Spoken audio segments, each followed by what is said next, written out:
Terima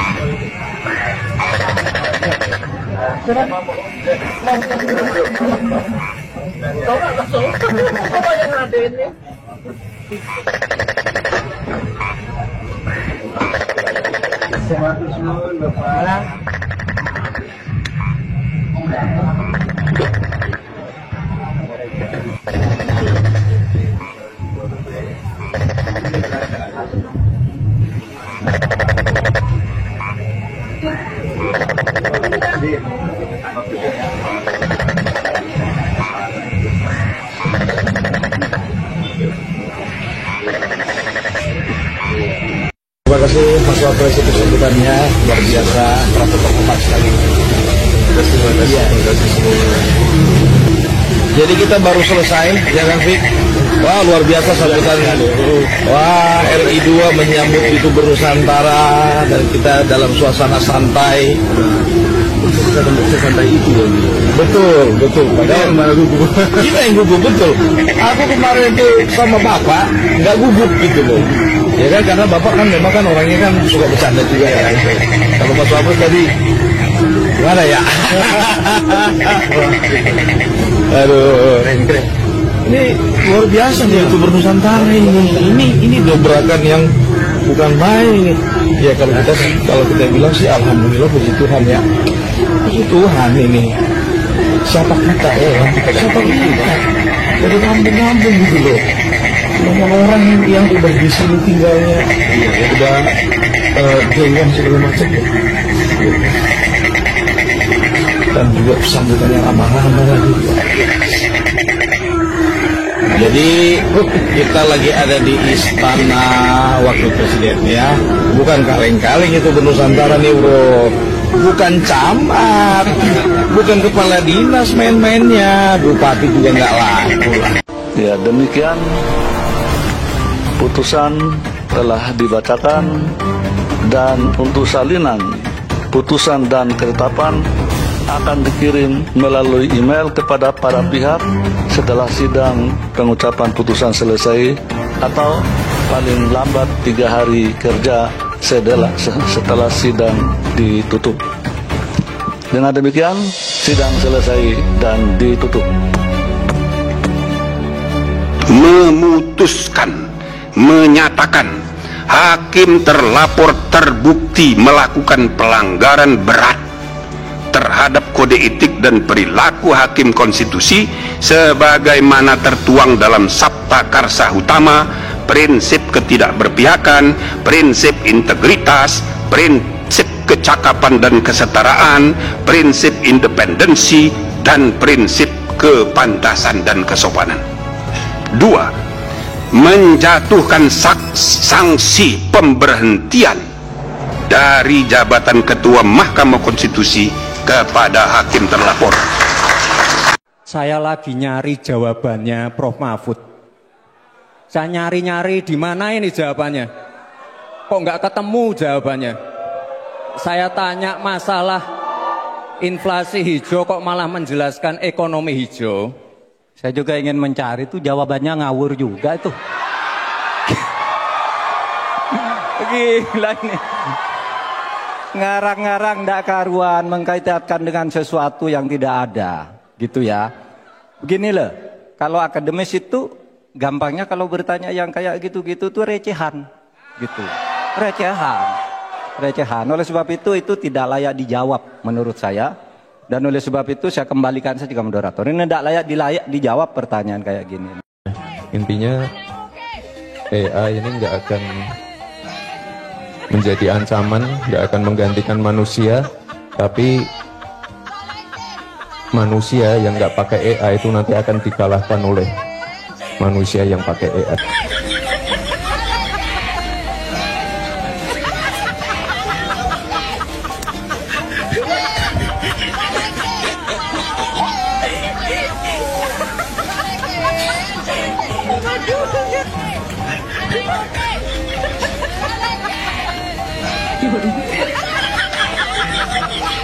Jelang lengser Jokowi semakin menggila. Jokowi menggelar rapat kan di IKN. Nah, salah satu poin rapatnya itu adalah meminta seluruh jajarannya itu mengkampanyekan keberhasilan yang sudah dilakukan oleh pemerintah. Tadi kami juga wawancara ya, Menkominfo Budi Aristiadi dan menjelaskan isi rapat itu seperti apa. Tidak hanya Kominfo sebetulnya yang diperintahkan. Jadi Jokowi ini meminta untuk kementerian-kementerian lainnya juga mengkampanyekan keberhasilan selama 10 tahun. Wow. Misalnya Kementerian BUMN. Teman di internal BUMN cerita ada semacam agenda setting begitu selama Oktober untuk itu menggaungkan keberhasilan dengan hashtag tertentu.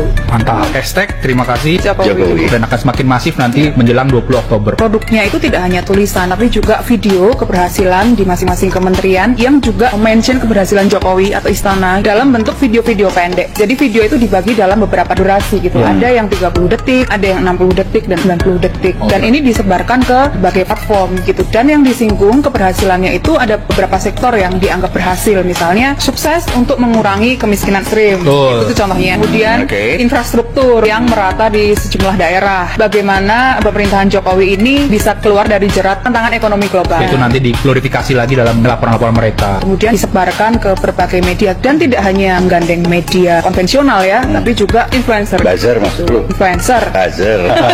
Jadi pemerintah itu meminta tambahan anggaran sekitar 15 miliar ya, khusus untuk kampanye keberhasilan Jokowi. Dia mengakui bahwa perlu sekitar puluhan miliar untuk kampanye keberhasilan itu. Berdasarkan data ICW, pemerintah telah menggelontorkan dana sebesar 90,45 miliar untuk aktivitas digital yang melibatkan para influencer.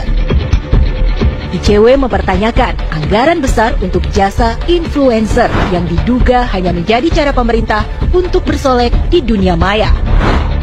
Pemerintah pun dinilai belum transparan atas aliran dana pada influencer yang digunakan dalam jasa digital. Kalau ICW mencatatkan ada sekitar 90,45 miliar begitu anggaran yang digunakan oleh pemerintah untuk influencer begitu. Nah sekarang kan pertanyaannya kemudian adalah apakah pemerintah mengakui atau tidak menggunakan jasa. Mantan-mantan buzzer Jokowi sedang dibully di X, di Twitter, lucu banget. Ada beberapa, salah satunya Angelina Bila, mungkin lo tahu. Buzzer tobat. Tapi yang ngebully tuh kejem banget sampai tutup akun. Makanya gue di sini mau bilang jangan sejauh itu. Gimana kita mau ngelawan balik kalau diantara kita aja berantem kayak gini? Aneh banget loh. Gini. Gue ngerti kemarahannya karena mantan buzzer ini ikut andil untuk memenangkan orang ini. Alhasil kita semua akhirnya menuju kehancuran. Tapi gue juga ngerti kenapa orang bisa jatuh cinta sama pesonanya Jokowi. Gue ngerti. There was nothing like him. No one. Jangankan buzzer yang jelas-jelas dibayar. Orang ini jubir sampai jadi menteri loh, gokil. Gua anjir. Fuck. Foto ini akan selalu di feed gue sampai selama-lamanya untuk kenang-kenangan. Gak ada yang menyangka ada orang bisa berubah sebegitu ekstrim, sebegitunya. Gak ada yang nyangka. Nah maka dari itu sekarang gue lihat-lihat ada Humanis Project. Nah gue cuma mau bilang hati-hati. Jadi jangan menghamba pada orang, menghambalah pada gagasan. Jadi kalau suatu saat dia berubah, kita tendang aja. Ganti orang, ganti idola gitu. Gagasannya tetap. Betul. Padahal malah gugup. Kita yang gugup, betul. Aku kemarin itu sama bapak nggak gugup gitu loh. Ya kan karena bapak kan memang kan orangnya kan suka bercanda. Istana Wakil Presiden dirusak oleh kehadiran para buzzer Mulyono. Nama-nama besar seperti Proklamator RI Muhammad Hatta, Sri Sultan Hamengkubuwono, Sudarmono, Tri Sutrisno, B.J. Habibie, dan nama-nama wakil presiden lainnya seperti tak mendapat penghormatan dan penghargaan oleh kehadiran para buzzer Mulyono yang sepak terjangnya sudah sangat jelas merusak kehidupan berbangsa dan bernegara. Kehadiran para YouTuber Nusantara alias buzzer Mulyono jelas membawa agenda politik terkait isu pemakzulan Gibran oleh para purnawirawan TNI yang semakin keras. Ini adalah fakta yang membuat rakyat semakin keras, semakin membuat